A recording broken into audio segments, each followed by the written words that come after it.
Caitibugzz speaks out of being sexually assaulted by a Minecraft YouTube creator 8 years older than her when she was 18. Jesus Christ. I think I saw JSTLK going over this. He's live? Yo! There ain't no way we covered this the day that he goes live.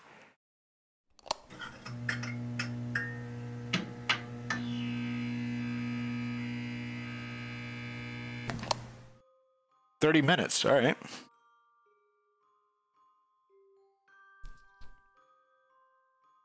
Hi, mods. Hi, mods. Hi. How old is this woman? She has big TikTok energy right now, by the way. I'm getting huge, like, what's her name? What's that one chick's name? Who's, it's not Belle Delphine. It's that one chick who's like, whatever. 16 max? Yeah, this chick looks underage to me. JSTLK says she looks 16. Do you agree? Yeah, this chick looks underage, 100%. She looks like she's 22? Ain't no way. I love you guys. Dude, this is giving me NPC vibes right now. Also, it looks like it's all over for Minecraft YouTubers. This is like the 5th one now. It's the goddamn Minecraft apocalypse, bro. Let's take a look. I'll be doing a very serious stream later. This post is just to make that clear. I'm gathering all the information and evidence to share. I have never, it would never break somebody's sexual boundaries or assault anyone. This is in reference, is this video in reference to this guy? Is that what's going on? Thank you for the roses. Yeah, that's kind of what it. Hi, chat. Hi. Yes, no, no. Okay. So this is a separate dude. Wait, you guys know what I'm talking about right now? This person does not seem human.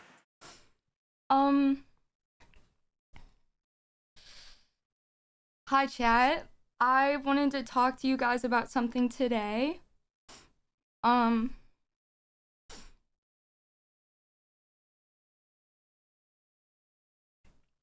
apologize. Because it'll probably be a bit hard. Less than 3.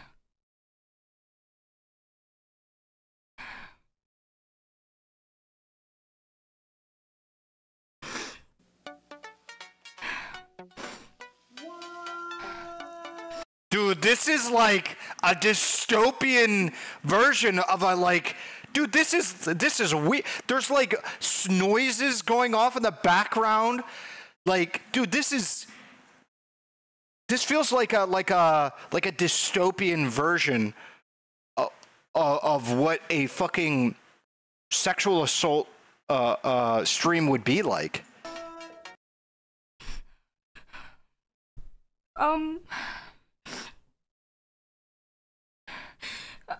I won't have the chat on the screen because I can't read it right now.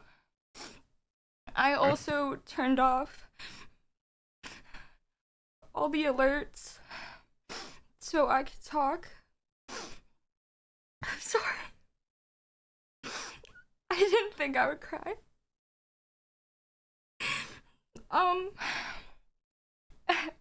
Funny enough, I wrote it down because I didn't think I thought I wouldn't have anything to say.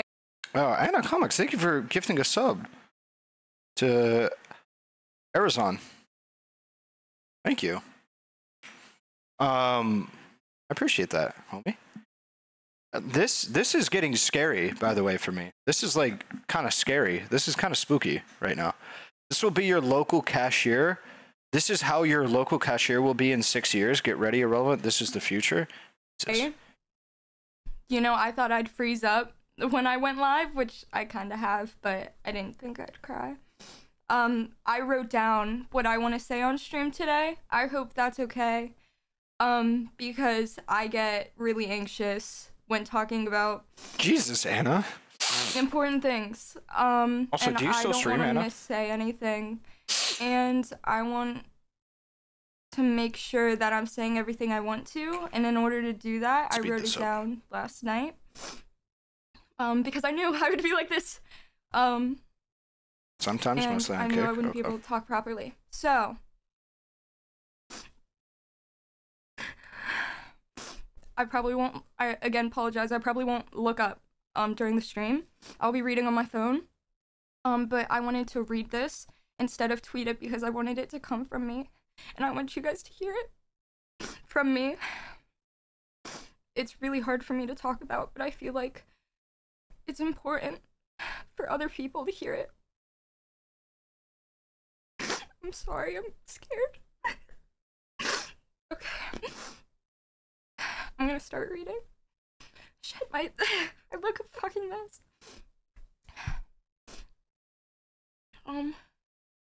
Okay. I know what you mean. I know. I want to start this by saying I wouldn't be here without Shelby. I was ready to Discord, not disappear with yours? the secret forever. I never knew that creators no, were it's allowed hers. to talk about these kinds of things, and I guess I'm still new to it all. I just didn't feel brave enough, and I still don't. But her strength made me feel like it may be okay. A little while ago, my story had almost been leaked without me knowing. So here it is on She's laughing as well. I don't count laughing as, I don't think laughing matters. She's laughing, but I've seen people laugh at, like, people dying right in front of them, or at funny situations, or at extremely stressful situations, or extremely fearful situations. People laugh in many different circumstances, so I don't think it matters. my terms. Here's my story. Last year, at the beginning of summer, I was assaulted by a significantly older and popular content creator. I was freshly 18 and had just graduated high school a few weeks prior. I was drunk in a hotel room with other people around me when it happened. He was someone I had once watched, and he was 8 years older than me and far more powerful. Okay.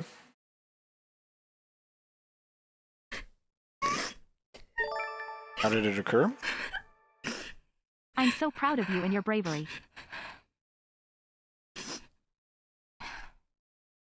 God, this is, dude, that is so dystopian and weird. Somebody just donated that and it came up on the stream and it, like, bro, I feel like I'm watching like a movie. I feel like this is not real. I feel like I'm watching a movie.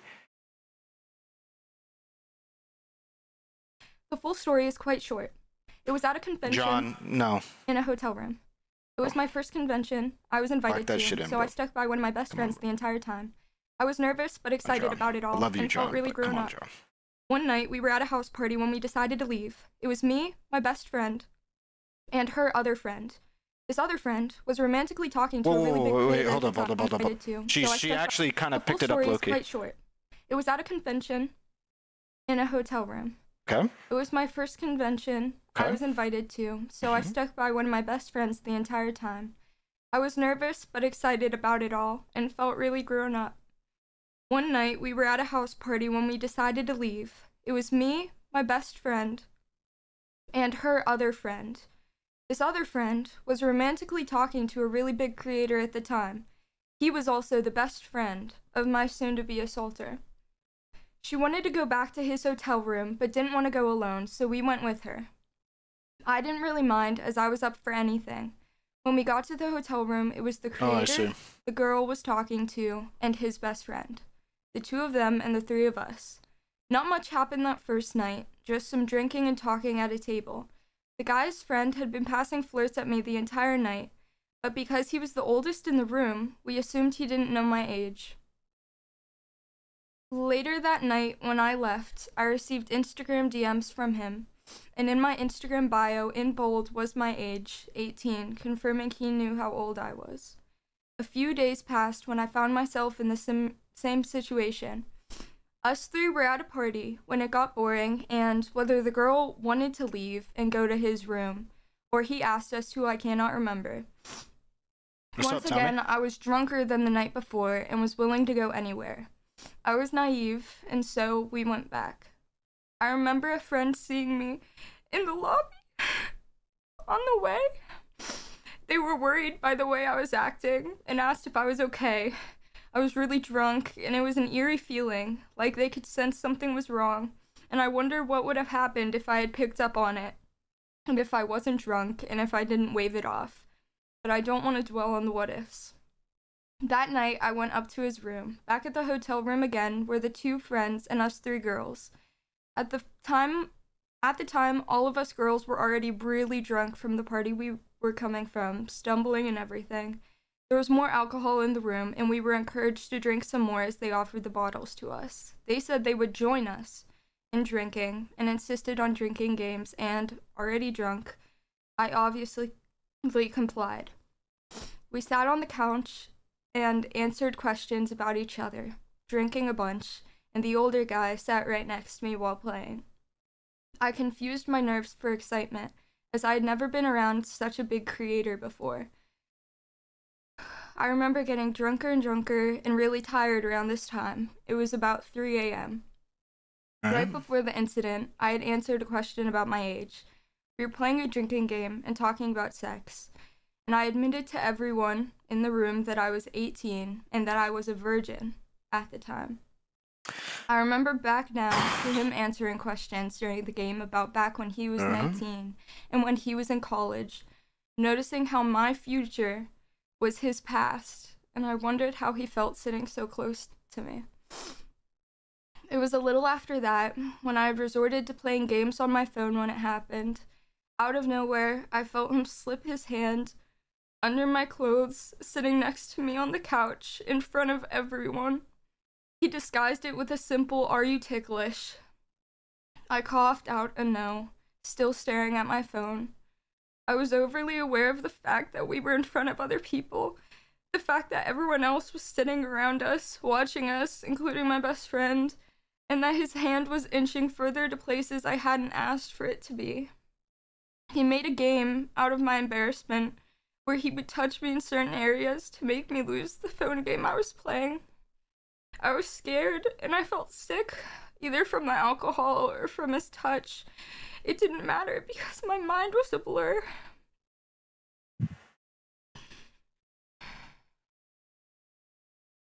I didn't speak or move. I remember being afraid to even breathe. I think her Discord. For a while, hoping my stillness could make me disappear. I eventually had to stand up after many minutes for it to stop. I was scared to leave or make a scene out of the embarrassment.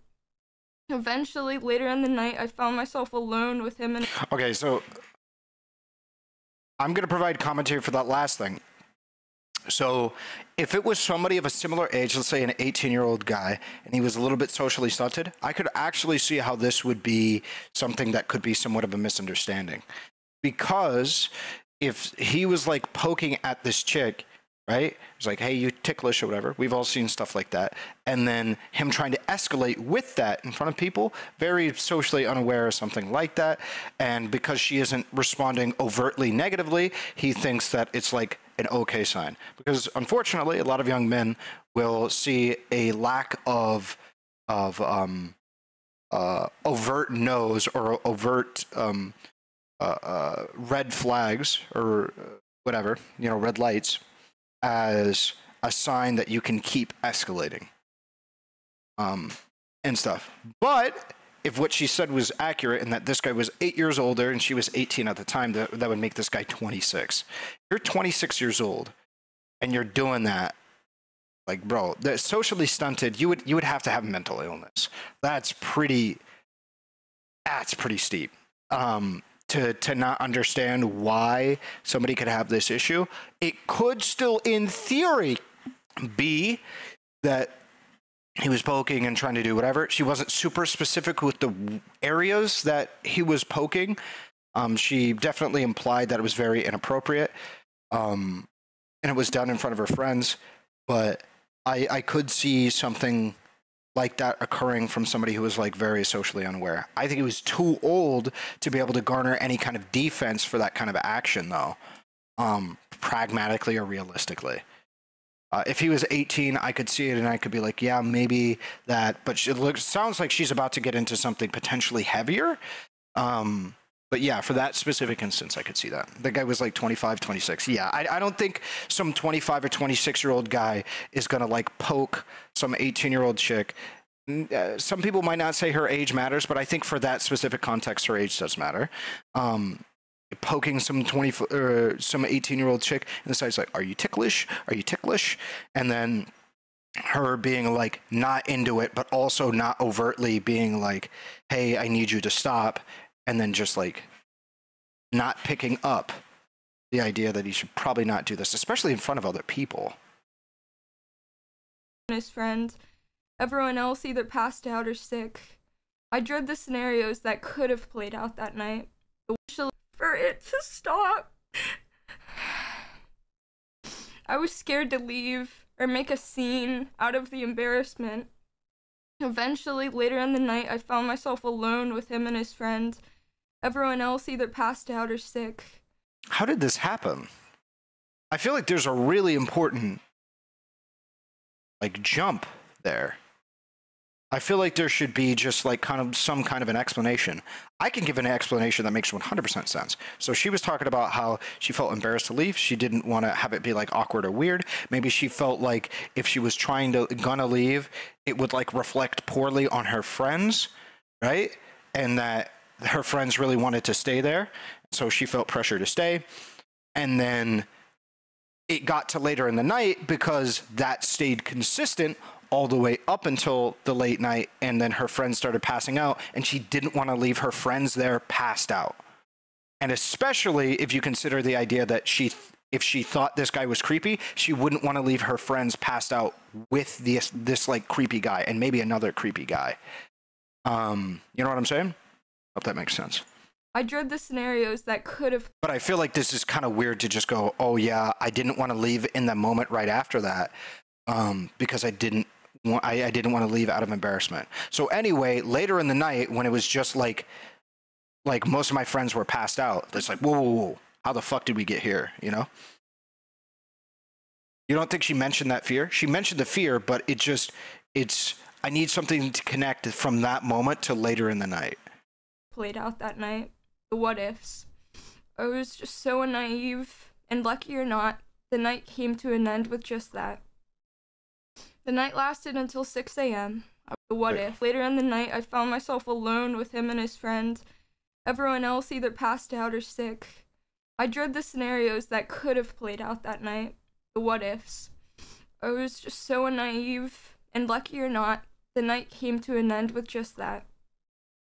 The night lasted until 6 a.m. I was still drunk, either from alcohol or tiredness.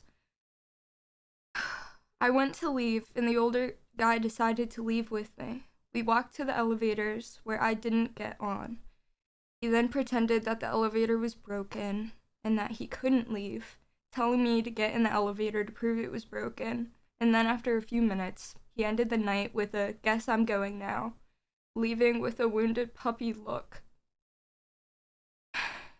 He proceeded to Instagram message me for a bit after that, simple flirting or asking about the next convention I was going to, saying stuff about seeing me there. Was this one-sided, or did she reciprocate? Simple messages ultimately filtered into nothing. At the time of it all, I convinced myself I was lucky. Oh, okay. So at the time, she didn't think it was weird? That doesn't feel right with how she described being touched. Maybe she just felt it was a little bit off, but then convinced herself out of it? Because the way that it sounded is like through the entire ordeal, she was like well aware of the idea that this guy was like super creepy and super weird and like whatever. No? I was lucky that that had happened to me. I was excited to be around such big creators, to be at that convention in general. Wait, what? Wait, hold on. Is she... okay, hold on. I'll have her finish. I figured that's just how things were. That was the price I had to pay to be there.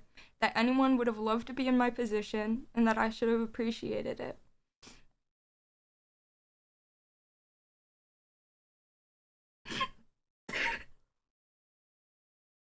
So wait, is she saying this after the fact? Because she stated in the moment, she was like running through the scenarios in her head, like, how could this, like, this is going to get worse. She was talking about in the moment, like being petrified, feeling like, oh shit, X and Y and Z is happening. And so after all of that had happened and she was starting to get messages on Instagram, she's saying that then she was like, oh fuck, she like recontextualized it, because that can happen 100%, where you can actually feel like the situation, oh my God, this is actually awful that this is happening. But then like later you especially after like nothing else happens, right? She could be like doomer, like spiraling and thinking, oh my God, what if they start doing this? What if they start doing that? What if they start doing this? And then later on could be like, especially when nothing else other than, you know, the poking happened, her being like, oh fuck, maybe it was just like all in my head. I should be grateful. Like my friends enjoyed their time, like whatever. It probably isn't that big of a deal. Maybe that's what she means.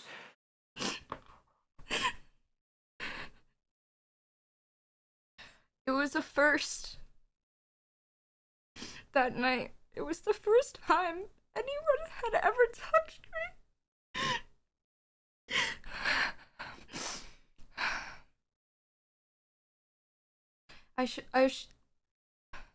I assured myself that I was just being sensitive about it all, that it wasn't a big deal. Okay. But assuring only can go so far. I felt dirty in a way that I couldn't wash off.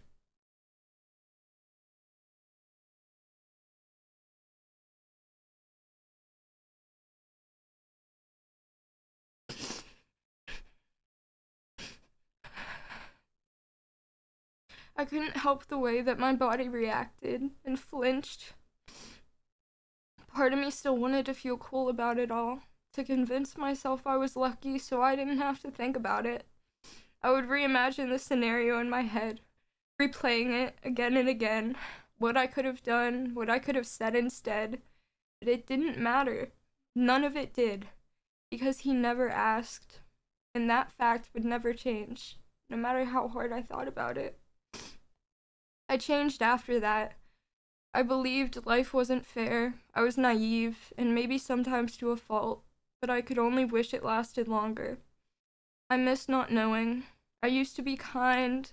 I'm angry a lot of the time now at that person, at myself, at the fact that a year later, I can feel my heartbeat stop at the sight of him, and he probably couldn't even make out my face in a crowd. I can't stop thinking about who I was before it all, who I'll never be again, and how some things you can't undo no matter how hard you try.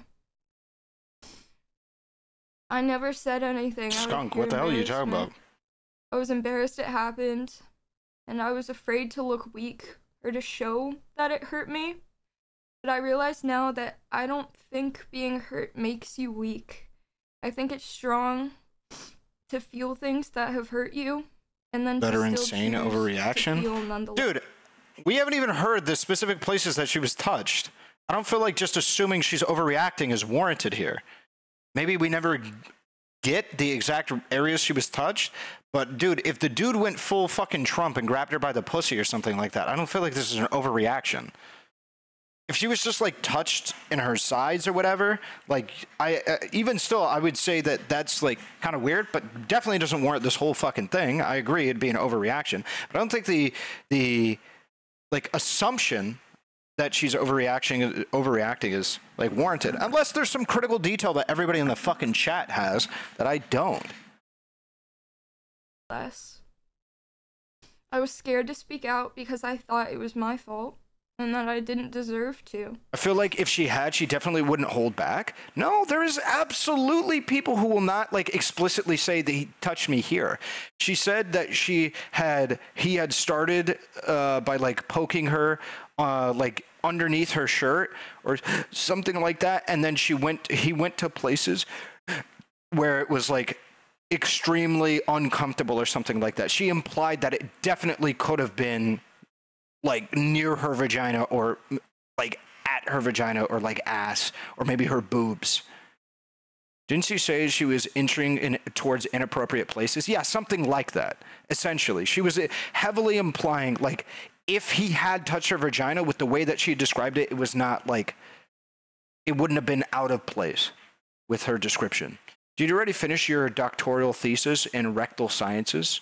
Not yet. I need to blow out your dad's back before I do that. Really, she described a boob grab later under the shirt, never describes any downstairs action. Okay, we'll see. I was scared of him and all of those who surrounded him. I was scared of his power. I was scared I was mistaken or remembering wrong. I hoped Wait, and also to be clear, I think if this is boob action, I don't think this is super unwarranted. Actually, not even super. I don't think this is unwarranted at all, especially from like a 19 or 20-year-old. How old is she? Especially for how old she is? Yeah. Like, the idea that this would be a very traumatic experience when it's your first sexual interaction and somebody did that to you with, like, in this circumstance, like, in front of other people, like, having this kind of a reaction, that's, yeah. And? Grabbing boob is almost as bad, isn't it? Yeah, grabbing boob is, like, if I were to probably describe it, it's probably, like, grabbing boob is, like, out of there's if I'm gonna pick like the three, grabbing boob is the like a tier number one being the least. I don't know. This is kind of pointless. Grabbing boob, 100% could warrant this reaction. Grabbing ass could warrant this reaction, and then grabbing vagina could also warrant this reaction. Yeah. Yes, that's my opinion personally. Especially when she's a virgin, has never been touched that way before, and it occurred in front of her friends. Like, oh my God, yeah. So yeah, I don't think that's crazy. I was remembering wrong. I was scared to go to any more conventions on the chance that I'd see him again. I never thought I'd be strong enough to talk about it, or for what may follow. I'm haunted by him everywhere, in usernames, profile pictures, in my own past. I lost the passion I once had for content, for anything really. The association never went away. All the years I spent creating this community felt like a waste because of one night. I didn't even want to log on to this app, all over something that I never asked for. I can't help but feel angrier all the time. Matthias, thank you, 11 months I primer. once had for creation before it happened. I tried to forget it all and ignore it until it resurfaced as a fresh cut. I remember a moment around October where I made a comment about a certain group abusing power over minors in their DMs, saying they had minors in their DMs. It was an absent-minded comment, and I apologized for it, of course. It was a possible subconscious jab out of my own personal resentment. My comments filled with people saying that I didn't care about grooming victims and that I thought assault was a joke. And I remember sitting there, reading the comments, scrolling over and over again, heart beating faster. Over half of the comments had him as their profile picture. I just wanted to die. I was embarrassed of myself, and I was angry, and I wondered if I could ever find peace.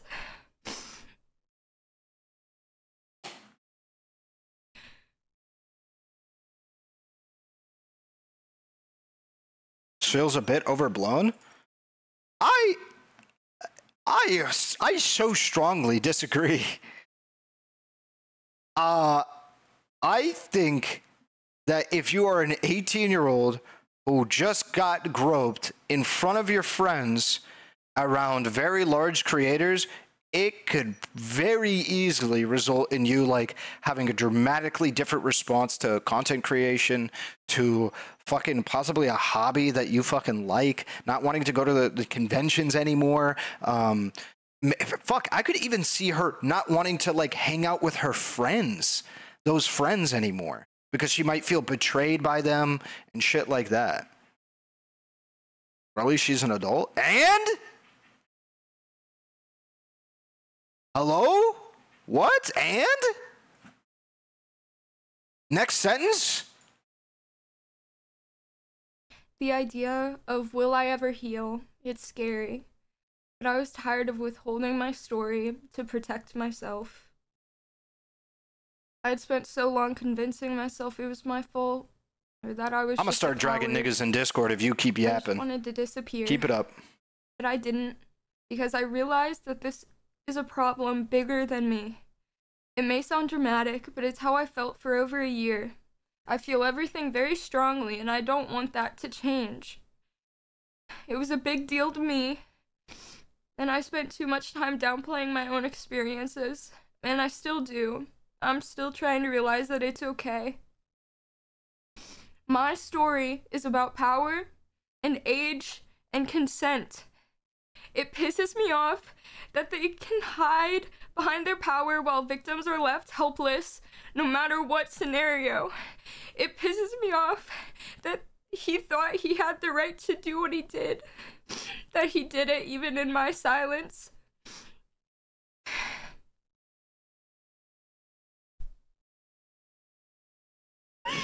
To be... My biggest...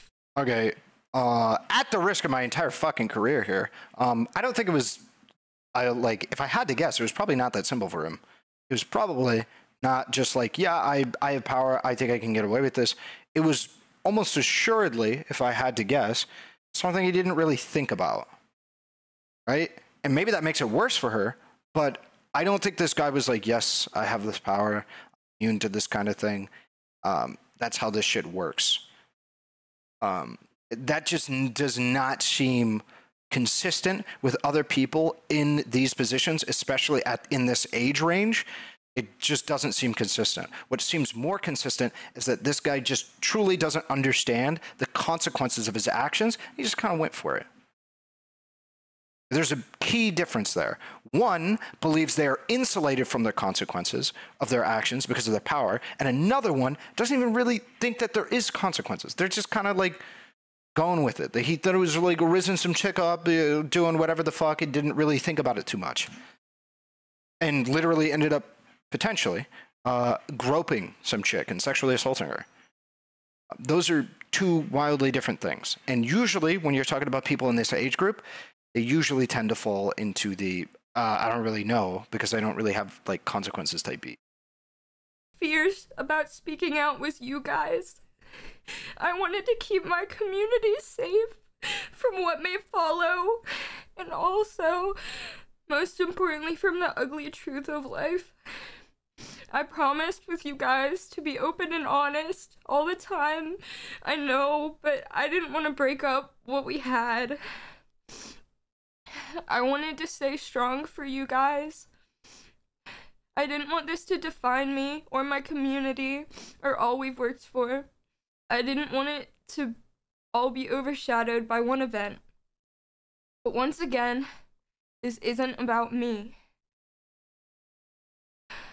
This isn't about drama. This is about everyone who's watching that is like me. This isn't about canceling. This is about real people's lives. I live this every night and every morning. With every touch, I relive that room. It's about connections. One of my best friends, Rue, and I have bonded. Okay, if any of you guys disagree with how I'm speaking about this, you want to get into Discord for me? I'm having trouble tracking down who exactly I want to call, but I'm going to make call-outs to Discord here soon. Go ahead and get inside of Discord into the waiting room, and I'll drag you in if you have disagreements with how I'm going about talking about this. Over similar experiences, and I'm sure there's many others like us. I'm lucky enough to be surrounded by friends who support me. Without them, I wouldn't be half as strong, and I wouldn't be here saying all this. You don't have to believe me or my story, because I know the truth, and so does he. I'm not sure that Discord link works here. And I have creators and friends that also know, and some who were there. This is about realizations. I was once a viewer, and now I'm a creator. I spent so long looking up to creators that I didn't know, who I had never met, aspiring to be a part of a behind the scenes that I didn't understand yet. Sometimes I wish back to when I was unknowingly looking from the outside. I now have a ruined perception, or rather a truthful one. In this community, a lot of us are told to remain silent and to bite our tongues, and those who speak out against it are often isolated. And that's wrong. It's all wrong. But most importantly, this is about my story and the stories of all the other inside, because if it's affected you, it's significant enough. This is also about all the asexual people out there who are surrounded by a world where you're wanted for your body. I grew tired. What? What does this have to do with asexual people? Of not being able to speak out about my own story, and if it wasn't for Shelby, I would have never realized my silence was bringing me everything except peace. I experienced firsthand what the power of speaking out can do to a person. I hope this can be of some help to those of you who are like me too, because we aren't defined. Wait, what? Was that like a reference? By what has happened to us. I want to remind you all that it's also okay if you don't speak out, because you don't owe anybody anything. It's your story.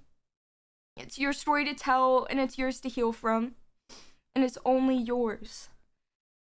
Sometimes the most healing treatment in the world is simply realizing that you're not alone in your own experiences.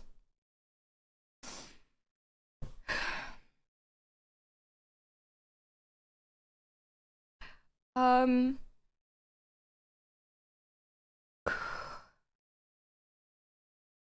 end, I wanted to share a diary entry I wrote around the time because I feel it was more fresh, and this may help people who it's still fresh for them, or it also just may be clearer to how I was feeling because I wrote it in my diary, obviously. This isn't really poetic. It's not poetic at all, actually. It's quite ugly. Around half a year ago, I was sexually assaulted by someone 8 years old. You're gonna bring the chatter into VC? Sashar, I'm not gonna bring into VC until later if they're still hanging out, and then Twist, if they want to get into VC right now, I will talk to them because they said something I very much disagree with. But I haven't seen what Sashar said. Older than me.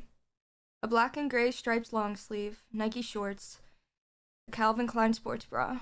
That's what I was wearing. That outfit, it stained on me. They knew that I was freshly 18, and they also knew I was very drunk. I second-guessed myself all the time, remembering back. Was he drunk too when he slipped his hand under my shirt in front of everyone in the room? Was it this drunkenness that whispered to me as an unwelcomed warmth that prickled along my neck? Or was it rather this fake intoxication that allowed it to stay there as I sat silently, unmoving? At the beginning, I began to sympathize. So I'm going to go ahead and say this. Don't do this if you are recounting a story. If it is at all in a poetic form, I think it is 100% better to restate it in clear terms rather than doing this. This just puts you in a position where people will easily be able to attack the position that you have from like 9 different angles. Like, laying it out in a more concrete fashion is significantly better if you're doing this. That is purely a rhetorical critique. I'm not going to change my interpretation at all of the information she gives because I don't think that's right. But just when it comes to this, it's the important thing. With him. I technically never said no, I suppose. But I never said yes. Time froze. Maybe I thought I could turn invisible if I was still. Maybe. It didn't have to be real then. I had just met him. I should have been more grateful.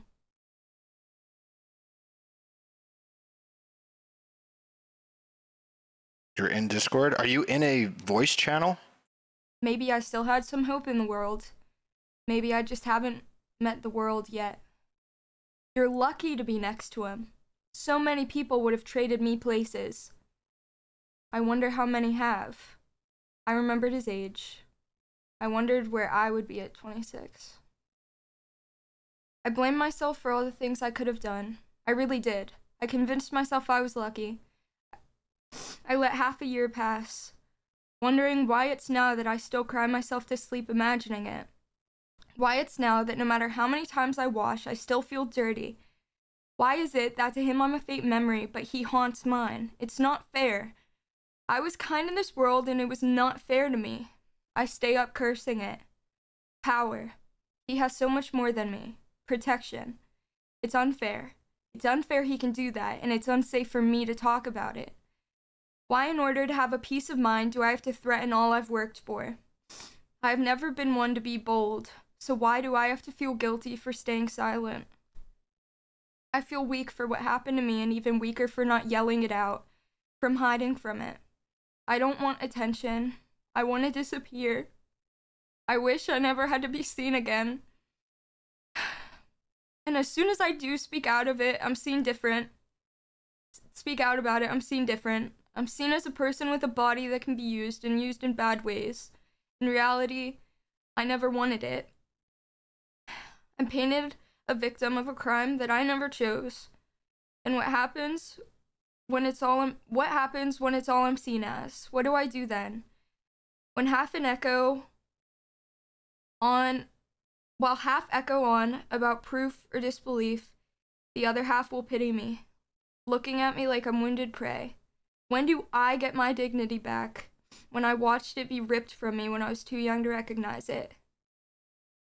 What? Oh God.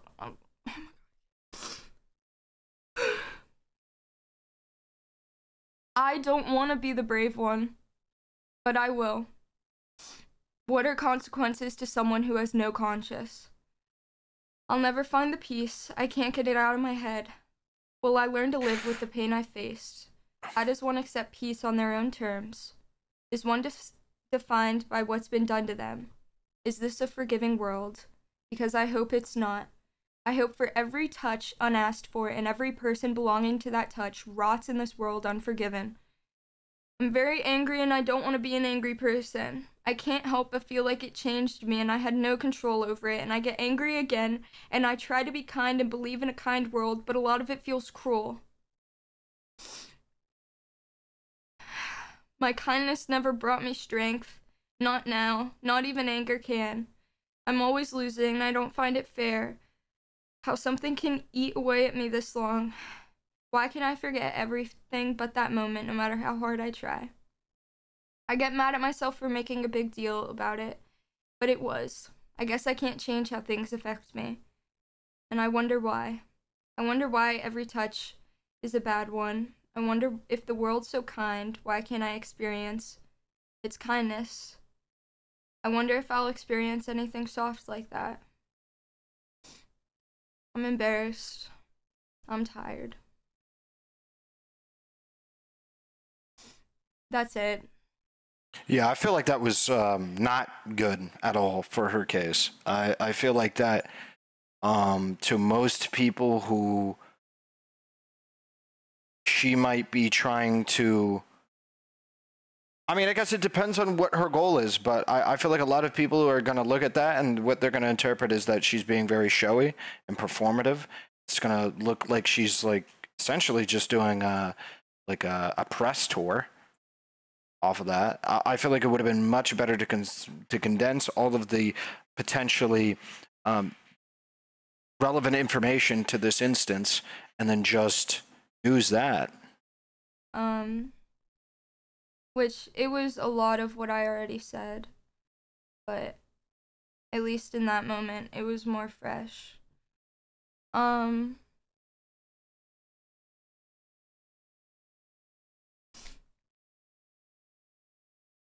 don't know what else to say.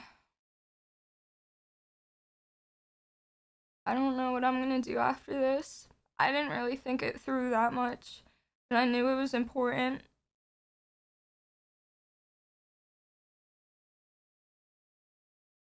Again, this isn't about drama or about any of that. It's about a real story. It's about everyone like me who was silenced, who is still silenced.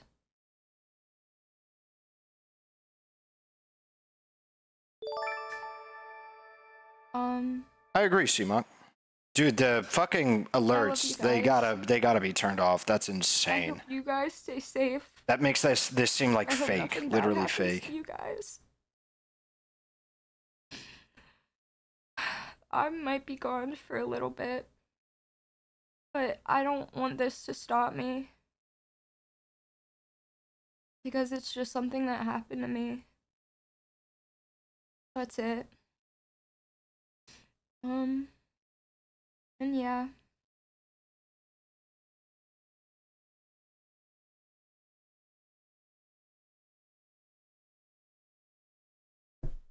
I love you guys.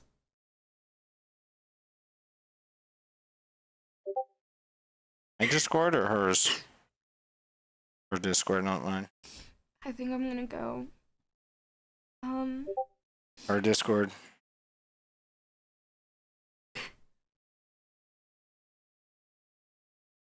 All right. So we will be looking at George for updates. George posted 2 days ago on March 9th regarding the situation. Wait, he said, I will be doing a various stream later today. Very serious. Where is the stream? Did he actually stream? Wait, does somebody have the stream? George's? Can I get a recap? Long story short, girl went to like VidCon, hung out with some of her friends. Her friends like met up with Dream, and then Dream's friend was also there. They all went back to like Dream's hotel or the friend's hotel, doesn't really matter. One of their hotels, and they were hanging out there. They were drinking. The woman in question, this chick, was 18 at the time. I know she looks 16. That's my opinion. She was apparently 18 at the time. They were drinking inside of the hotel room, and then shit happens. They're just like hanging out. Like, and when I say shit happens, nothing really happens. I believe. And then they go home, and then they come back to the con the next day, and then they get told to go back to the hotel room again. So they go back to the hotel room. This chick they're playing like drinking games or whatever. There's some sexual questions and shit like that. And this chick is sitting on the couch with her friends inside of the room. This guy, the alleged assaulter, Dream's friend, we'll just say George is his name. George, like starts tickling her, and then she feels a little bit uncomfortable, and he allegedly tickles towards her boobs, and near her boobs, she gets incredibly uncomfortable with what she feels like this guy doing that right in front of everybody inside of the room. She feels really embarrassed, and then she eventually gets up to be able to break the interaction. And then she thinks about leaving, but she doesn't want the vibes to be off. She thinks it would be very embarrassing if she left in that moment, so she decides not to leave. Comes a couple hours later, her friends are like passed out drunk or like sleeping, so she decides to leave, and the George, the alleged assailant, follows her out of the place to the elevator. He gets in the elevator or whatever. They have like a weird interaction. They, after that point, start messaging each other on Instagram. But according to her, this entire time she was very worried for her like, she thought it was really weird. She thought it was creepy, and she was kind of scared for her safety. That was part of the reason why she left. But after the whole ordeal and they start messaging on Instagram, she starts recontextualizing it as being like, oh, I should just be grateful for this kind of interaction. So later, once like all of these people start coming out, and she actually comes to grips with some of the things that she's done, according to her, crying herself to sleep several nights, many nights, she realizes that it's actually pretty fucked up what happened to her, and that she should probably say something about it. After she saw other people saying stuff about it, she felt like she was like empowered to. Close enough. Minecraft Twitter is something else. Wait, did he actually, are the allegations legitimate? I haven't seen the dude comment on it really at all, so I'm not going to speak to whether or not it's legitimate. The story as told by her makes sense. It passes the smell test. Unlike the, you guys think GeorgeNotFound killed himself? Does this have to do with, oh, is this because he didn't stream? Generally speaking, I'm going to wait for more information to come out before I make any determination about the facts of the matter. The situation that we looked at earlier with Andy and Luke was a little bit different because Andy's story, she had wrote a lot. Her story kind of didn't really even pass the smell test. There were several details about her experience with this guy that just on its face kind of conflicted with itself, didn't seem likely, or straight up seemed so unlikely that it was like insanity. And so, yeah. And then we saw Luke's representation of events, which was far more likely, added some extra context to the situation, but none of it was actually hard confirmed. So, like, ultimately, my takeaway from this Luke situation and the Andy situation is either provide logs or as good as nothing really happened. It seems like it was a mutually toxic relationship spurred on by Andy not having treated her BPD, as well as this dude being on the clout grind on his Minecraft career and just really not having very much time to be able to deal appropriately with having a girlfriend with BPD, not being able to give her very much attention and shit like that. So yeah. Earlier today, I saw a screenshot on Twitter of messages in his Discord from his friends of them saying he wasn't home and wasn't responding. So he might have actually Robloxed himself, who knows? There is no way after that video he would do that. Wait, is there another allegation against George that I am unaware of? He's live? Yo! There ain't no way we covered this the day that he goes live. When you playing time, there was a little kid. That's me. And she was in a magic garden. A really big garden with all her toys. Well, that's cute. And there was a cupcake house. And on top of the castle what the was fuck, a person man? with wings. Those wings. Yes, yes, yes. Dude, the nigga's got ads. Why does he have ads? Dude, what? He said all ads are turned off. I just got an ad. Dude, he's got a hype train, bro. This shit is so goofy, man. This shit is so goofy. Emote only mode, popcorn out is what they had there, okay? Very serious conversation. We're going to be waiting for it. I can't believe we got it live. All right, so we'll tune in, we'll dial in. Somebody keep their ear on it, okay? Keep their ear to the ground on it. Here you go. I'm linking it. Keep your ear to the ground. We are going to keep going over the Derek Graz video until this goes live, okay? I'm going to go ahead and actually change my title on all platforms. George. Actually, here, I can just do this. Click, drag, boom, free. Freelo. GeorgeNotFound stream allegations addressed. Okay. Here we go. All right. Oh! Hey guys, I want to start off this stream by saying that this stream is completely demonetized. I have turned off ads. I've turned off donations. However, I cannot turn off subs, but just don't sub. But regardless, any sub You just got 100 more subs generated during the stream, I will donate to charity. In this stream, I'm going to be talking about some very serious topics, including assault, abuse, and things of sexual nature. So if any of these are triggering topics for you, please be aware of that and be cautious. Recently, a streamer named Caitibugzz went live and told a story involving me about sexual assault. So in this stream, I'm going to be addressing it. I was originally planning on doing this all live, and that's why I originally tweeted saying that I would be live the day that it happened, but I simply did not feel comfortable doing it live and needed to make sure that I had all the details in place, and just wanted to make sure it was all perfect as it happened.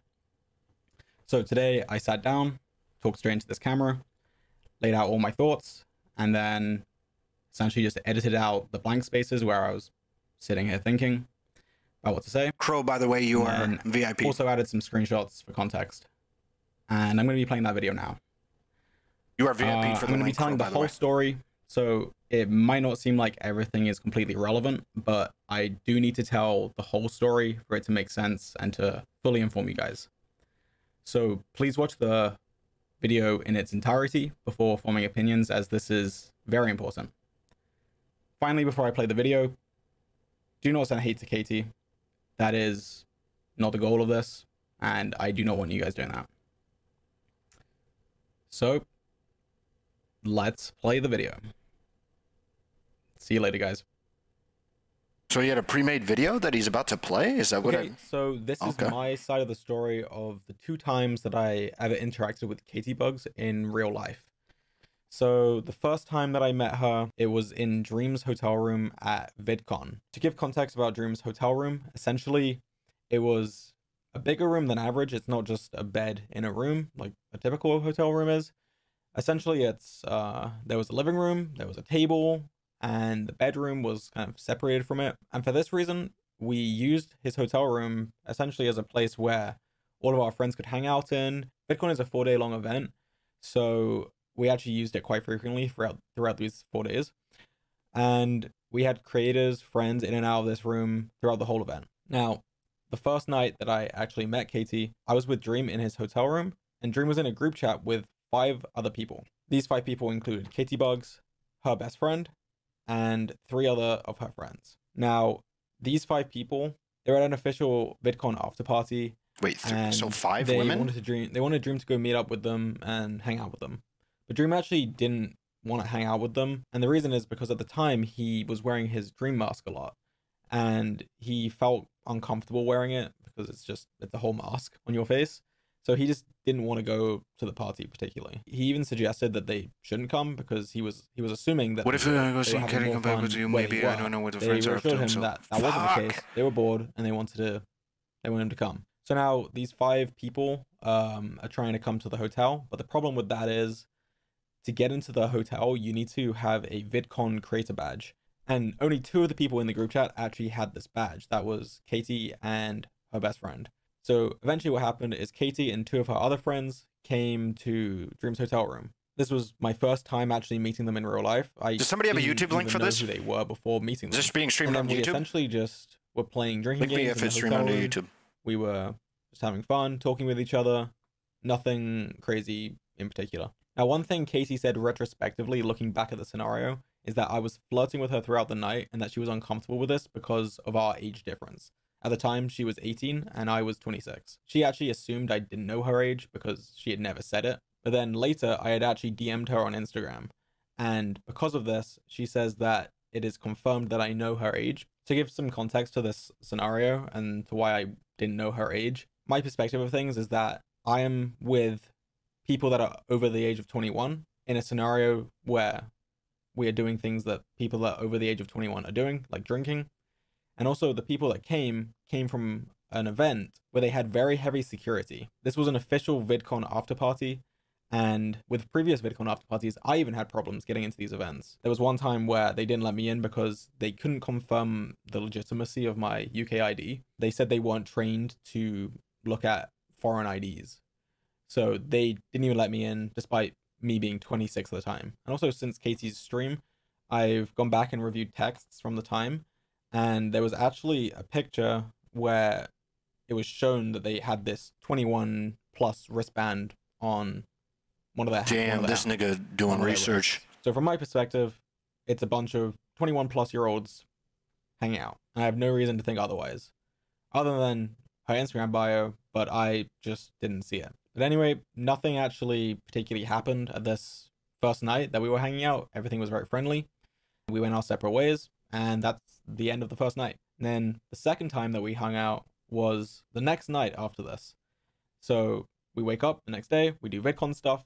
After we're done, that's the final day of VidCon. So VidCon is now technically over, but we have one more night in the hotel before we need to leave the next morning. And actually at this point, I actually had a friend that I had only known online meet up with me for the first time. And the whole time I'd known him, he lived in a different country. He was actually living in Japan. And I had told him I was going to VidCon, and he actually just happened to be in California at the same date. So the dates aligned, and we made plans to meet up. Now, he arrived early evening. I think it was around 5, 6 p.m. We were just hanging out in my room. Dream messaged me, "I'm bored. Can you come to my room? Let's hang out," essentially. That's what we did. Me and my friend that I just met physically. I mean, I knew him online. Went up to Dream's room, and we were hanging out. And again, the same scenario happens from the night before. They are trying to get him to go out to another party that they were at. And same story. Dream didn't want to go, but was open to them coming here. And again, that is what happened. But this time, their friends were actually all able to get in. The ops are there. But Katie, her best friend, and 3 other of her friends ended up coming to the room, which had me, Dream, and my online friend that I just met. So 8 people total in this room at this point. This night was very similar to the one before. I didn't know about the other We were guy. just hanging out, playing games, drinking, and just having a good time. So something I actually want to point out before I continue with the rest of the story is the way that she phrases some things in her story. Instead of saying that her and the rest of her friends actually wanted to come to the hotel to hang out with us, she said that one friend was invited by Dream, but she didn't want to go alone. So then they decided to go along with her because they were willing to go anywhere. I just think it's important to note already that the story is slightly different from the reality of it. And I'll be mentioning this a few more times throughout the rest of the story. You can see in these screenshots from the text at the time that they were all trying to come to the hotel, and it wasn't just they had a group chat willing to follow her. Essentially, they were all in the group chat and part of the discussion to go to the hotel. I also chose to mention my online friend. It doesn't really add to the story, but she never mentioned him or the 8th person that she brought with. So I'm just saying it because that's how it happened, and I want to make sure the story is straight. Another thing that she talks about is how we insisted that she drinks more and that we insisted on playing drinking games when this isn't the case. Again, they had already been drinking at this party before they arrived to the hotel room, and they had also been the ones that were asking to play the drinking games. So instead of us insisting that we play it, they were actually the ones that were asking us. And you can see that in the screenshots here. They had actually texted multiple times, specifically wanting to play this drinking game that we had played the night before. And at this point, I was pretty drunk, and so was basically everyone in this room. It was the last night of VidCon. I need to just pause it, I guess. Stressful time, and honestly, a lot of people are happy when it's over. Not that they didn't like it, but it's just a stressful event. There's a lot that you have to do, and when it's over, you're just happy and you want to celebrate. So at this point, we then moved to the couch. There was a couch in the room, and I sit next to Katie. She also says, looking back on the scenario, that she confused her nerves for excitement when I sit next to her. But again, at this moment in time, everything was friendly. Nothing sexual had happened. I'm just literally sitting next to her on the couch. And during this, she was laughing, smiling. She gave no indication that she was uncomfortable with me sitting this close to her. She also mentions that she was thinking about my age and that I was a lot older than her. Again, she was 18 and I was 26 at the time. And again, to clarify, I actually didn't know how old she was, despite her claiming that I did, just because it was in her bio. And it was clear to anyone there that she was not uncomfortable with me sitting next to her. Then eventually 2 of the people that came to the hotel room left. So then it was just down to me, Dream, my online friend, Katie, Katie's best friend, and a 6th mutual friend. Next she says, this is a quote, resorted to playing games on her phone to avoid the awkward situation. Now, I just don't see how this is the case. She's implying that she is using her phone to essentially escape, such an awkward scenario that she's in. But that's just not how it happened. And this is why. She brought up the phone game as kind of a point. The game was honestly the central point of the interaction at this part of the night. It was a very social thing. She was passing the phone around. We were all playing the game and bantering about it, just having fun with the game. So I don't see how she resorted to it and was using it in that context. She wasn't being awkward at all. There was no sense of uncomfortability from her. She was laughing and playing with everyone. And yeah, I'm not really sure Showed her why she sending phrased a it like drinking this. game We to actually download on the vault called continued to send each Likely. other high score updates even weeks after the event. To add further context to this moment, we were all actually sitting on the couch that was in the hotel room playing this game on her phone. And during this, me and Katie were at the far end of the couch and we were cuddling together. We had been cuddling for, I'd say, around an hour at this point, playing the game, talking, and just having fun. And for clarity, I had my hand around her waist above her clothes. So with her statement where she's saying that she's resorting to playing games on her phone, I just don't really understand it. And I think that the picture that she's painting is really dark, when in reality she seemed very happy with the situation, was having a good time.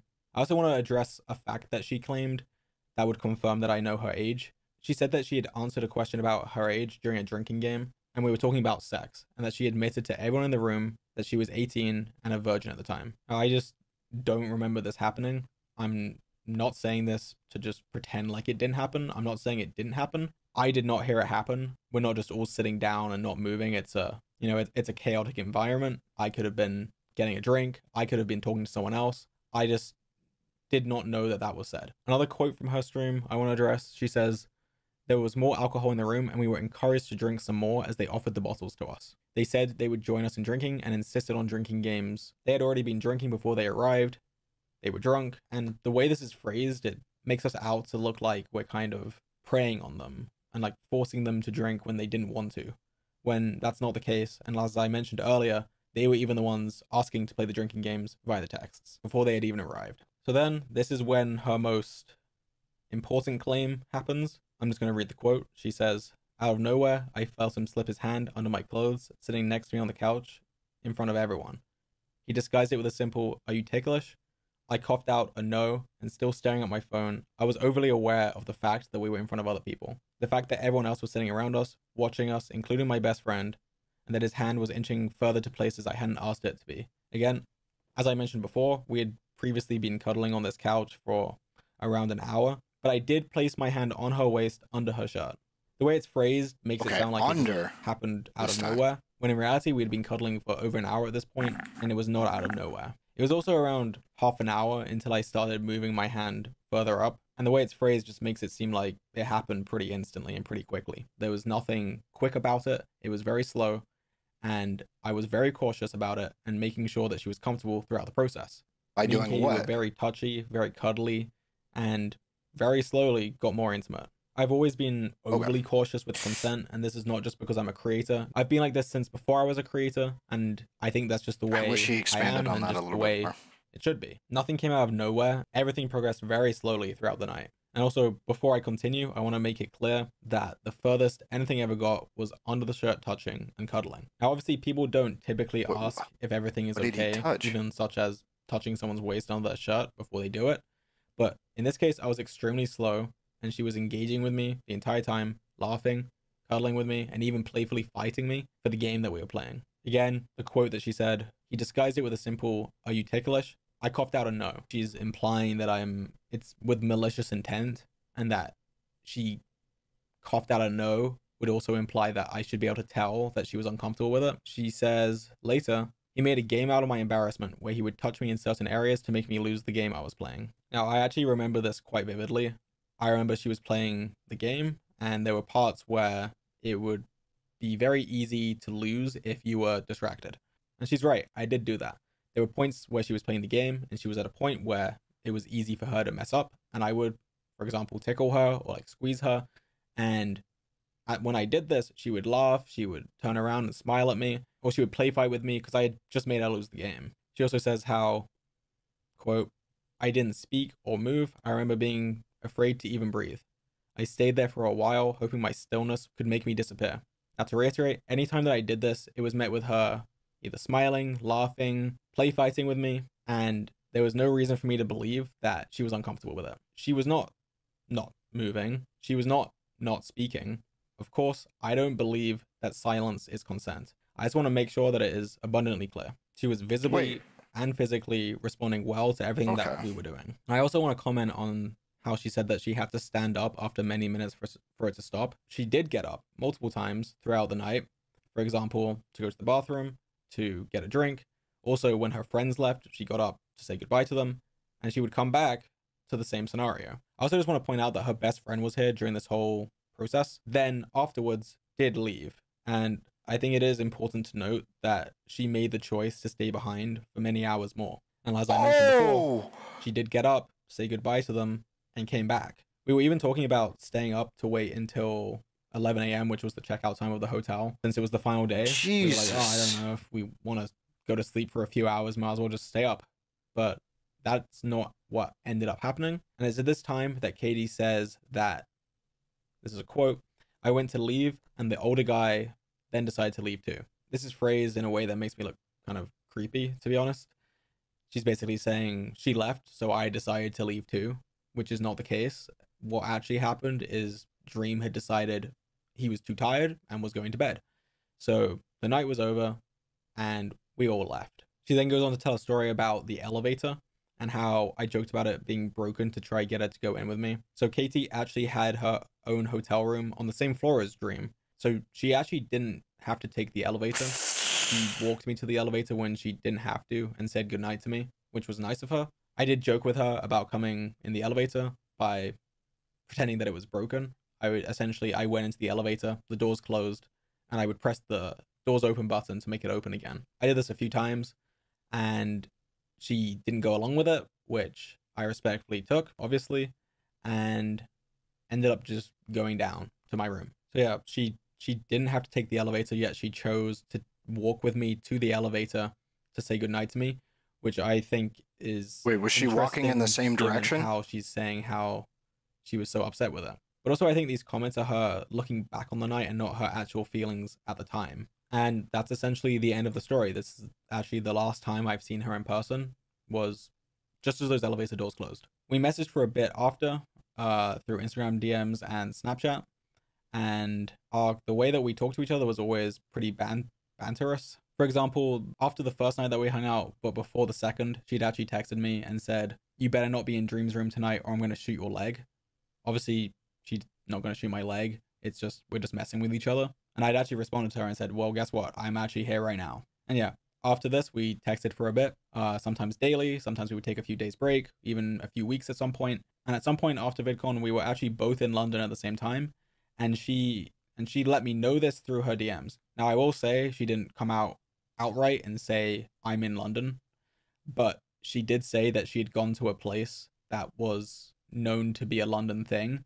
And I commented on that and said, and asked what she was doing in London. And just to clarify, we did not meet up whilst in London, nor make plans to do so. She was always extremely friendly to me. I was friendly to her. And honestly, I was very shocked to hear her say the things that she did say during her stream. When I first opened up her stream, it was after she'd already streamed it, but not long after. So people hadn't yet made the connection that it was relating to me. And when watching it, I was like, I was actually interested. I was thinking, okay, what's this going to be about?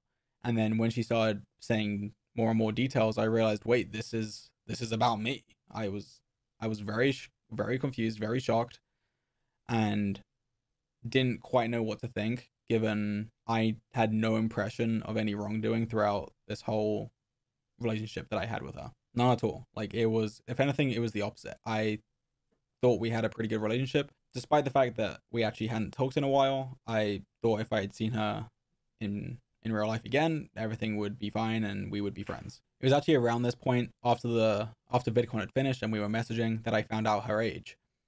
And since then, I never pursued anything going forward, and I essentially stopped messaging her. Her last message to me was August 1st, 2023, and I haven't replied to her since then. After I watched her stream, I was pretty confused. I didn't understand how her account of the story had been so different from what actually happened. A lot of the facts that she said just didn't happen at all, or were phrased in ways that just make me look as bad as possible. Saying things like, that link doesn't work, Crow. I insisted on her playing drinking games, or that she was frozen in place, or that she was scared. She was having fun. She was enjoying herself. She was showing this with her body language, with the way that she smiled, the way that she laughed, and just her overall general demeanor. Now, one thing that I think is very important to differentiate here is that I do believe that she regrets being affectionate with me. And that that really does make me feel terrible. I never want to make anyone feel uncomfortable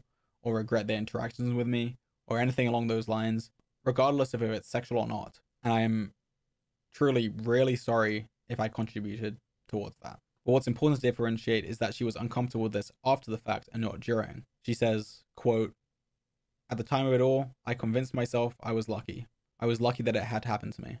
I was excited to be around such big creators, to be at that convention in general." Now, actually, I have had a similar scenario to this where I was in I had a sexual experience with someone where in the moment I was perfectly happy with it happening, but then afterwards I regretted it. And I'm not saying this to get any form of sympathy. I'm not looking for that. That is not the case at all. I'm simply saying this because I can see the similarities in the situation.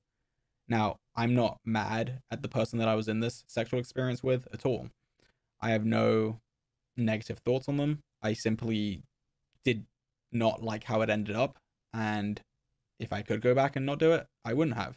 I wanted to do it in the moment, but then changed my mind later, which is completely valid. You're completely allowed to feel that way. But what isn't okay, and I think is just completely unfair, is to act as if I am the bad person in the scenario because you changed your mind later. I also want to separate this from abuse and certain scenarios that other people have dealt with recently or just in general. I think it is completely fine to come to terms with your abuse over time and realize that it was bad for you and a terrible situation to be in, and to then look badly back on that person. That is completely valid, but this is different. Again, this all happened within a 4-hour period, 3-4-hour period, and I was not given any sign of discomfort, Nope, didn't work, bro. unhappiness, or anything along those lines. And again, it was the opposite of that. She was happy, she was laughing, she was smiling, and as far as I know, everyone else in the room would have thought the same at the time. So now what I'm thinking is, why would she come out and say it like this? Why is she saying this? Now, I don't think she's purposefully being malicious or trying to hurt me or ruin my career or anything like that. But what I do think is that she is surrounded by a friend group that completely despises me and my friend group. And this is quite a specific scenario that probably doesn't really happen that much, especially publicly. So it's kind of weird. It's kind of hard to talk about it. Imgur But I worked think for you? after VidCon, she obviously had told some of her friends about what happened. Whether or not 404. that was in a negative connotation, I do not know. I wasn't part of these conversations, of course. But she clearly told them about this scenario. Now, when these people that are around you all completely despise me and my friends, they're obviously going to look on this poorly. To add context to this, she actually mentions in her stream, here, I will just quote it. She says, "I remember a friend seeing me in the lobby on the way, and they were worried by the way I was acting and asked if I was okay. I was really drunk, and it was an eerie feeling like they could sense something was wrong." Now, this person is in Katie's friend group, and they were concerned that a group of 5 people were going up to Dream's room to join 3 additional people, which is an interesting concern to have. I actually have heard from another source that overheard this conversation and thought it was quite strange that she was worried about this. Now, I think it seems very likely that after 8 months of Yes, me it's being around pre-recorded. friends that hate me and my friends and constantly talking badly about us publicly as well and privately, I don't know what they say privately, but can't be any better than what they say publicly. Obviously, that is going to affect the way that you view the experience. And it's going to make you look at it differently. You're going to second guess it. You're going to be thinking about it. And clearly, it changed the way that she thought about it. And I just think it's completely unfair to judge me and my actions based on how you feel about it now, 8 months later, versus how you felt at the time. Because at the time, you were not uncomfortable with it. And I know I'm repeating myself a million times, but I have to.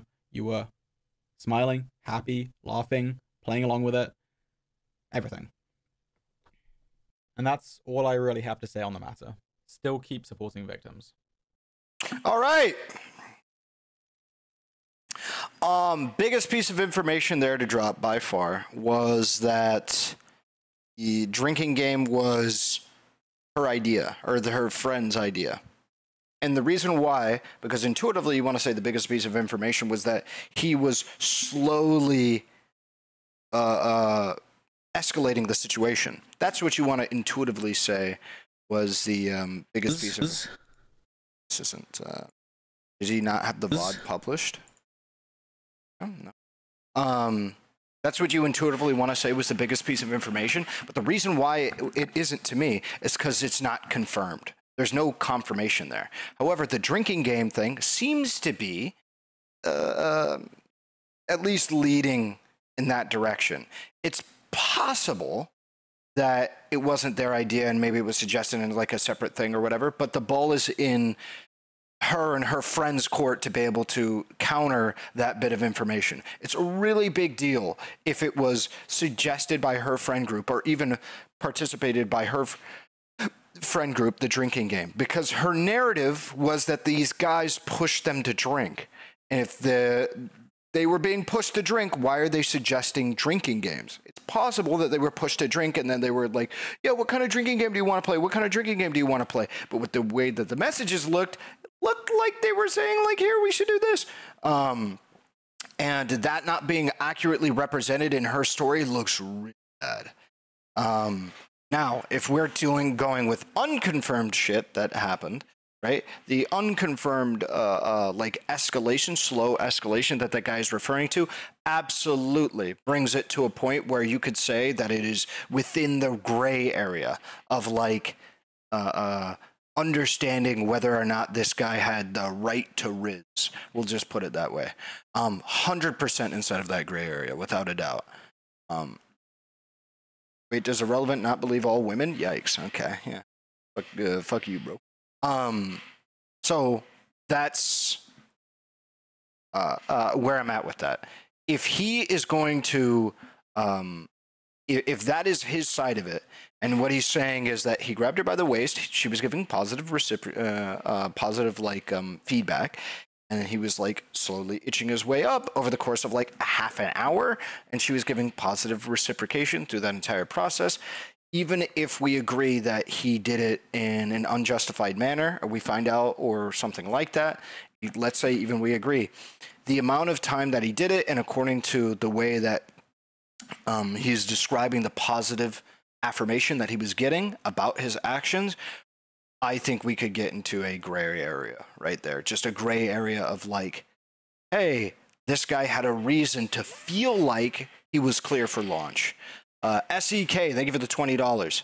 And another thing that I actually didn't mention earlier, which was really important and cleared up and maybe not very many people gave a fuck about, was why the fuck are these people sure, thank you for the SEK20. I don't know what that is. Is that South Korea currency? What is that? Short stacked. The fuck is SEK? Wait, did I say SEK? Thank you. Short stack. Thank you for the SEK20. My bad. I think I might have mixed up your name with the type of currency that you donated. My bad, short stack. It's like $2. Swedish? That's Swedish? 20 Swedish dollars is 2 US? That's weird. All right. Was about these creators bringing in women who are like dubiously aged to drink with them. Like, you are large creators. You should not be bringing in women who especially look like this, because apparently this woman isn't 16. She's like, what, 19 or 20 right now? I look at this woman, she's 16 years old, okay? 100% she's 16 years old. That's what I see, right? Underage, red flags are blazing. But this guy actually answered that question, which I didn't really bring up, which is that, you know, she looks very young, and why are they drinking with this woman? Where he's talking about them existing at an after party where he seemed to imply, maybe it's not the case, but he seemed to imply that you had to be 21 to be able to enter, but especially he talked about you needed to be 21 to have a wristband that she had, and so he like assumed that she was 21. I think that's pretty fair. I think if they have security checking people's IDs and she has a wristband that kind of confirms that from the security's point of view, she's 21, I don't think you need to be fucking IDing every single woman that comes into that room at that point. Reasonably. Should you? Yeah, probably. You're a large creator. But, like, is this, if you don't do it, you're some, like, weird fucking predator? No. I think already, like, the ID is enough. But, yeah. She turned 19 in January, but yeah, she looks young. Yeah, dude, look at this chick. Like, there's no way you don't think that this chick looks young as fuck. Like, it's not possible. So yeah, thank you, Short Stack Goblin, once again. The picture of the wristband could be sussy. No way, it's a picture of her. It was just an example for us. Oh, yeah, I know what you mean. Yeah, it could be dubious. Yes. He could have just taken a picture of the wristband. It might be of her. Maybe she was caught in the background of one of the pictures. It could be. I don't know. But if she was indeed wearing that wristband, that's pretty important. Where can I watch his stream?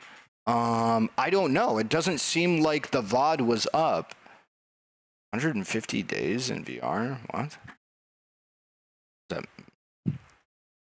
Oh!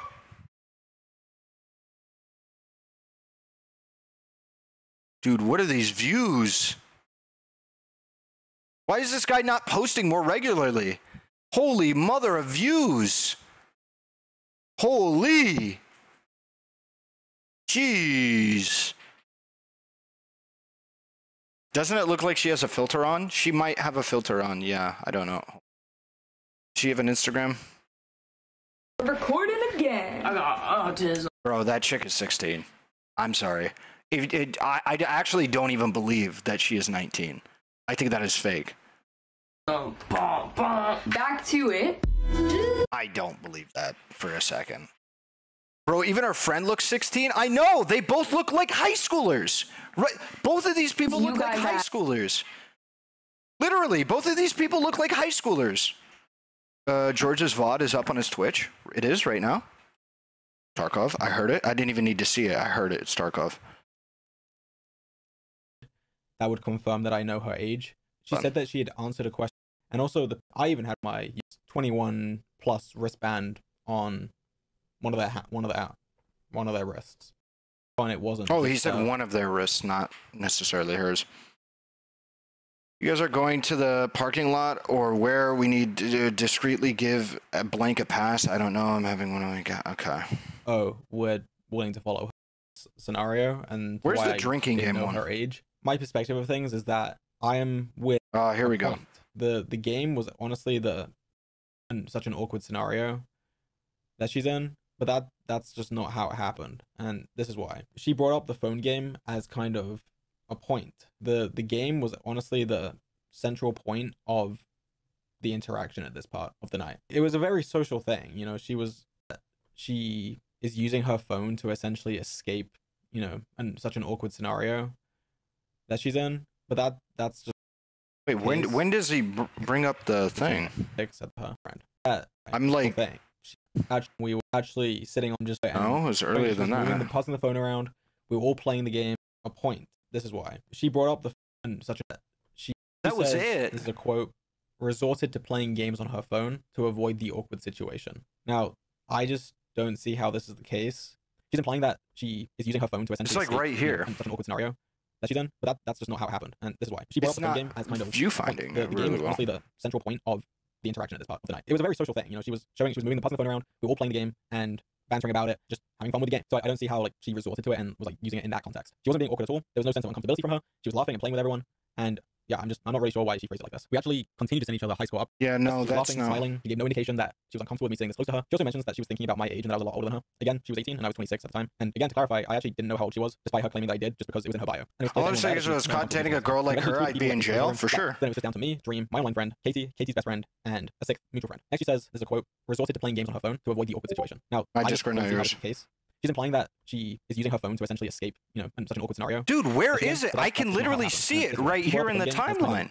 The game was honestly the central point of the interaction at this part of the night. It was a very social thing. Was it somehow edited out? We were all playing the game and bantering about it, just having fun with the game. So I don't see how she resorted to it and was using it in that context. She wasn't being awkward at all. There was no sense of uncomfortability from her. She was laughing and playing with everyone. And yeah, I'm not really sure why she phrased it like this. We actually continued to send each other high score updates even weeks after the event. To add further context to this moment, we were all actually sitting on the couch that was in the hotel room playing this game on her phone. And during this, me and Katie were at the far end of the couch and we were cuddling together. We had been cuddling for, I'd say, around an hour at this point, playing the game, talking, and just having fun. And for clarity, I had my hand around her waist above. I want to make sure the story's straight. Another thing that she talks about is how we insisted that she, or the 8th person that she brought with. So I'm just saying it because that's how it happened, and I want to make sure the story's straight. Another thing that she talks about is how we insisted that she drinks more, and that we insisted on playing drinking games. This is weird.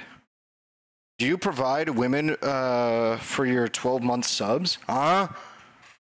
This isn't the case. Again, they had already been drinking at this party before they arrived at the hotel room, and they had also... You can edit a Twitch VOD, can you? Yeah, but I feel like it would affect this. It's right here. I can literally... Oh, here it is.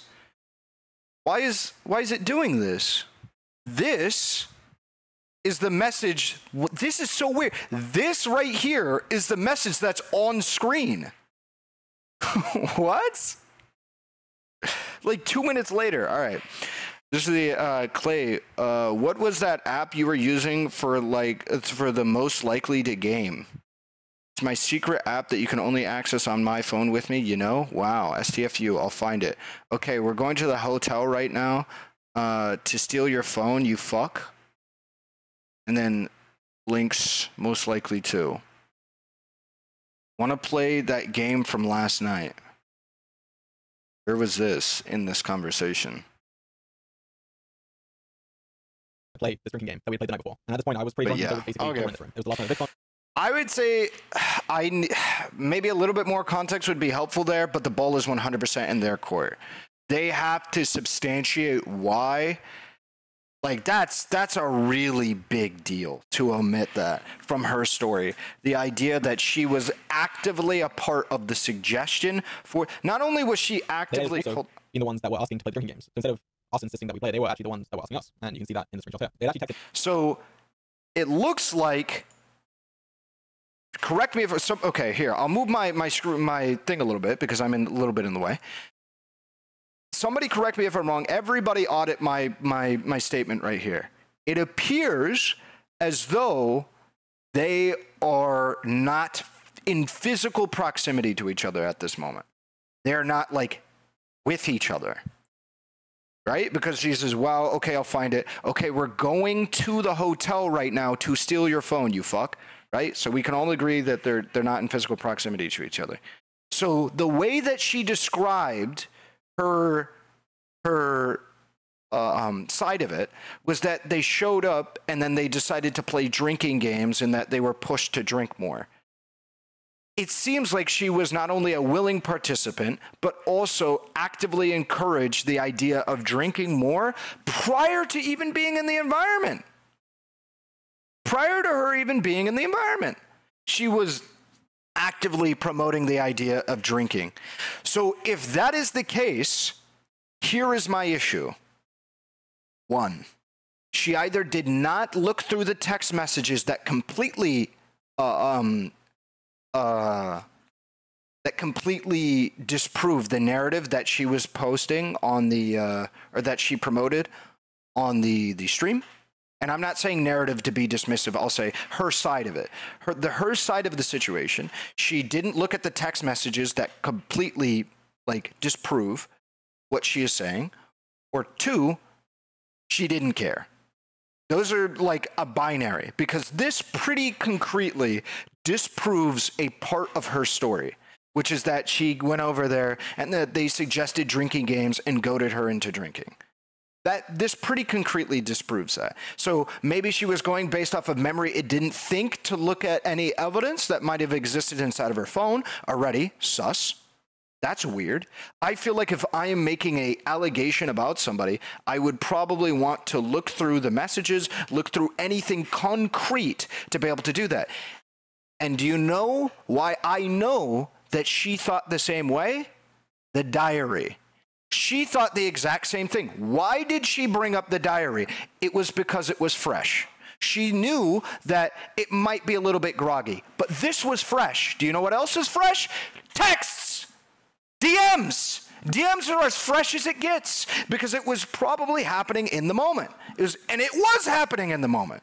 So I know that she wasn't for lack of understanding. Yeah, I might lose some of this intel over a period of time. Let me look at some of the, the footage, supposed to say, not actual footage. Some of the messages, the concrete material details of the circumstance. She wasn't lost on that. That's why she brought up the diary. So if she was not lost on that and brought up the diary, did she just not think to look inside of the text? Unlikely.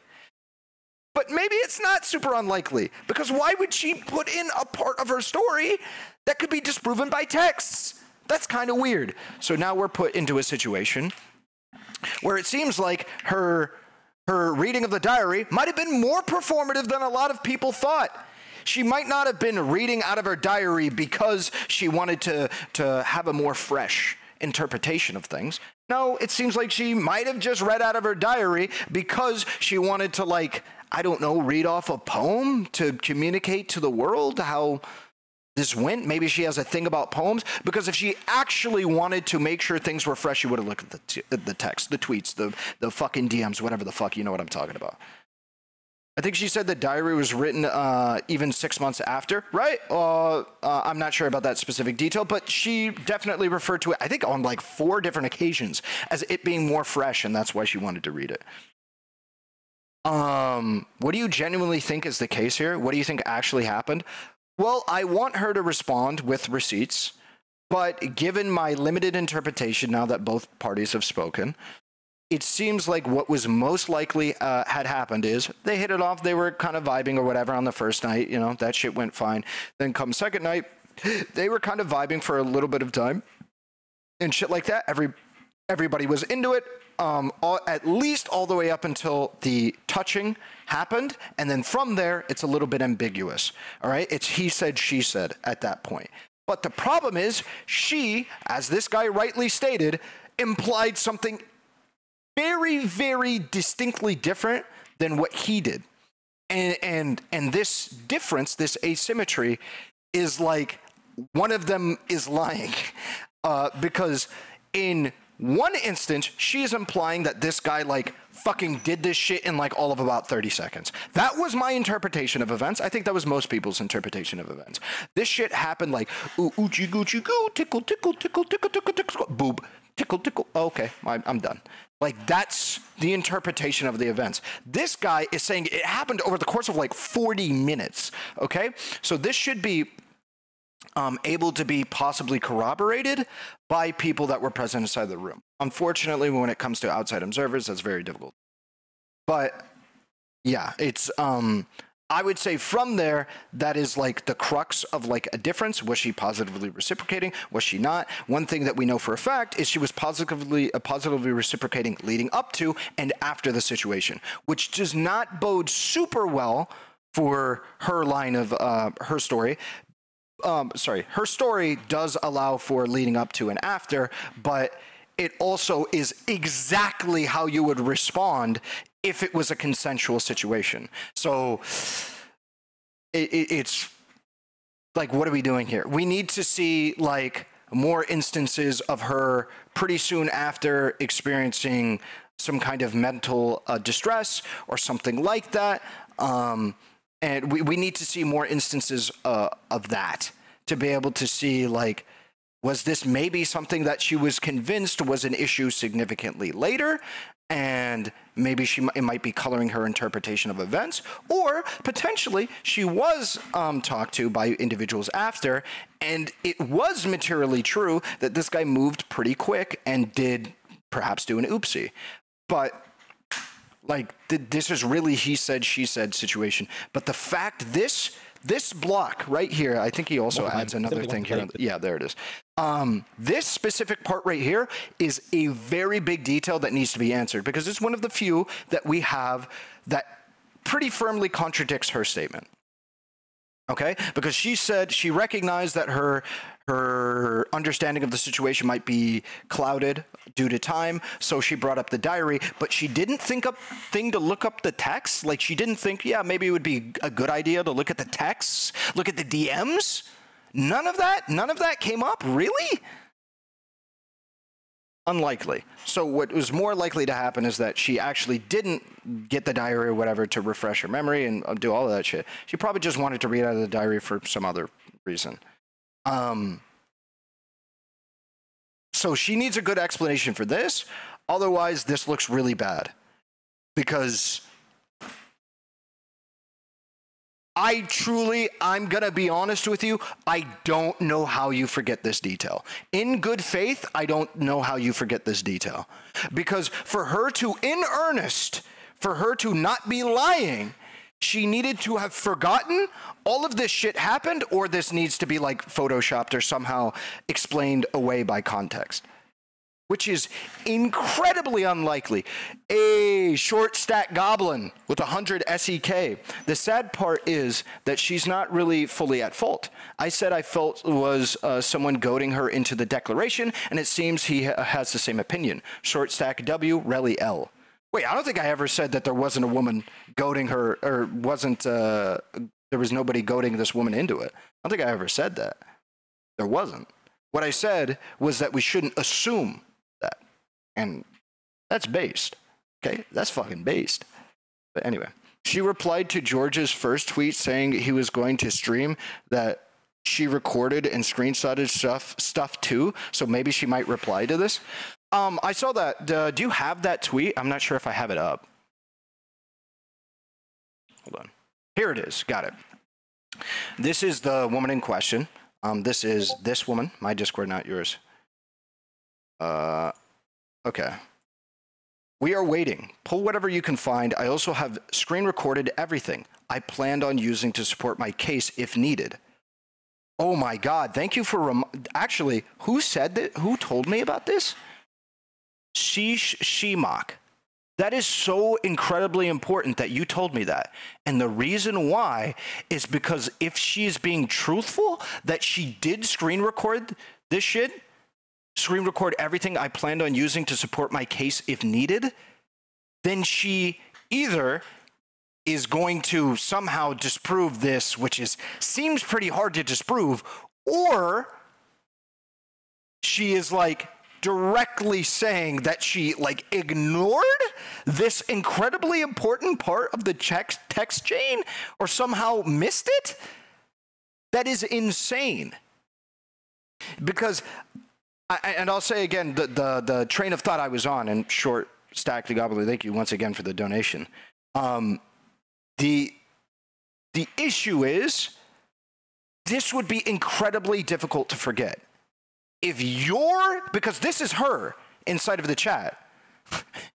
This is her. If it's your idea to, you and your group, because like she is directly messaging in, it looks like there's, this is part of the group chat. Like this is another party. Red is another party. So like red, and then here is her, like pinning the game itself or whatever. So if her linking this shit, if this is her, right, and not photoshopped, which I guess it could be, but this guy would be, if this guy photoshopped this shit, I don't care. Cook this guy. Cook this guy as if he did it. Because if he's fabricating evidence to be able to present to the fucking audience, but to defend himself in this fucking situation, cook this guy alive. But unless we're about to have a fucking Fedmeister situation here, which low-key we kind of just did from this Kate chick, I don't know how you forget this. She is representing it as though these guys were pushing her to drink, pushing her into the drinking game, when it looks like she linked the fucking drinking game to play for a second time. Like, that's a really big fucking deal. I don't know how you forget this, that it was you to be able to suggest that bringing this fucking shit back up. That is crazy. And omitting this, especially when you state that you have screen recorded things, meaning that you've gone through the texts, you've gone through these things, and you're stating that you screen recorded things and that you like potentially glossed this over, unless it's fake.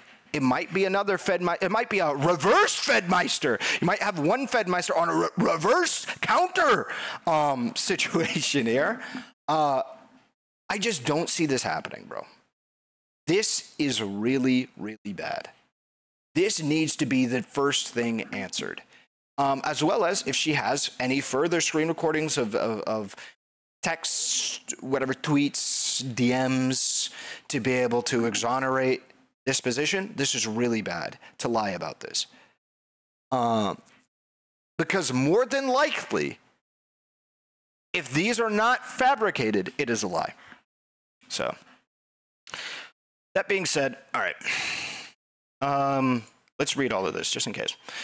Because we both know what happened, that's why I can sleep at night without scrambling for screenshots to try and twist. That's why you're scared, because me and every other creator know the truth. You too. That's something you have to live with. Yes, I was naive, but I have room to change, to grow up. 8 years exactly. And when I'm your age, I'll be exactly 10 times the person you are. You'll always be the 27-year-old still acting like a child. I'm not scared of you anymore. I've been waiting so long to say this. You're a fucking coward. Goodbye for now. 26,000 likes. Oh shit, 36,000 likes now. Ratioed him. Damn, the audience seems to be a lot of people in her favor, in her corner. Should be quick from that message. It seems like she was waiting for it, but her original post just doesn't make sense unless she wanted to cry on screen for the ult to do its job. This whole situation is fucking wacky, okay? It is fucking wacky. If she claims to have screen recorded everything, screenshotted everything, why didn't we see any of those in the initial stream? Why didn't we... How isn't this a part of it? Is it not a part of it? Like, is this fake? I want to know. I want to understand. Make it make sense for me. Make it make sense for me. He was kind of nice about it. He said he didn't think she did it intentionally, but her friends hate him. I'm going to be honest, Avocado Adorable, when it comes to situations like this is going to 100% be biased, be ready for a biased take. I think that these people are like PR fucking trained on half of this shit, especially when they're this popular. They know that they have to say, I don't think that they did it with ill intent. I don't think they did it with that. I don't think they did, because their number one priority, make sure it goes away. And the fastest way to make sure it goes away is just say, I don't think there was ill intent. I just am exonerating myself of this, that, and this. It's you 100% do that. 100 times out of 100, you do that if you're the guy. Unless it's like obviously, unbelievably, maliciously said, you do that 100 times out of 100. It makes it breeze over as quick as possible. Most of the people who might come into this ready to chew you like down and break you down say, oh yeah, he is being kind of reasonable about it. I don't think she did have ill intent. Maybe it was a misunderstanding, something like that. It puts them on your side, right? Or has the highest chance of putting them on your side, I should say. There's going to be some people who, no matter what this guy says, will go against him, even if he has like a god seed of fucking messages that proves that she was actually Satan incarnate. There's going to be people who are saying fabricated, fake, stuff like that. Now, not saying that he's right, and also this, just to be clear, goes for her as well. She could come back with the fucking GigaChad messages that actually shows this is entirely fabricated. In fact, every single screenshot he has is fucking fake. And here's the like 19 bullet point proof list showing that they're all fake. And they're probably just gonna be like, nah, you're lying, plus cope, plus read diary more, L ratio. There's gonna be people that are like that too. So it's sticky. It's sticky. But right now, what I want to see is I want to see what fucking reason this woman had to be able to insinuate that these guys pushed her to drink when she was actively a proponent of the drinking game prior to her being in their presence. Because if this happened in their presence, I could see her saying, like, I could see her realistically being like, oh, I felt pressured to do these drinking games by them because they were kind of like goading me on and shit like that in the presence, so I suggested a game. I could see her suggesting a drinking game under them, like, with them, like, pushing her to do it. Maybe even in these text messages, they could be doing that prior to what this guy is showing. But right here, it looks like she's being enthusiastic about, her and her friends are being enthusiastic about participating in this game. So the representation that they were pushed to drink on the second time, completely inappropriate as of right now. So yeah. Maybe she contacted Destiny and he's like, hold info back for lies. She's a secret DGGer. Maybe. Maybe. 100% not everyone could be Destiny and roll in the mud. Yeah. Okay. I just joined. What did GeorgeNotFound do? Oh my God. All right. Okay. We wait for her response. Okay. That's the next play. I'm going to go ahead and bookmark this video because I am tired. Bookmark video at time. Now it's on, like, it's almost like that. Okay. Not Izzy versus Pally. Bookmarks. Bookmark toolbar. Yep. There we go. Okay. Boys, I'm tired. 7.5 hours of stream. I was not expecting this guy to go live immediately into my shit. That was impeccable timing.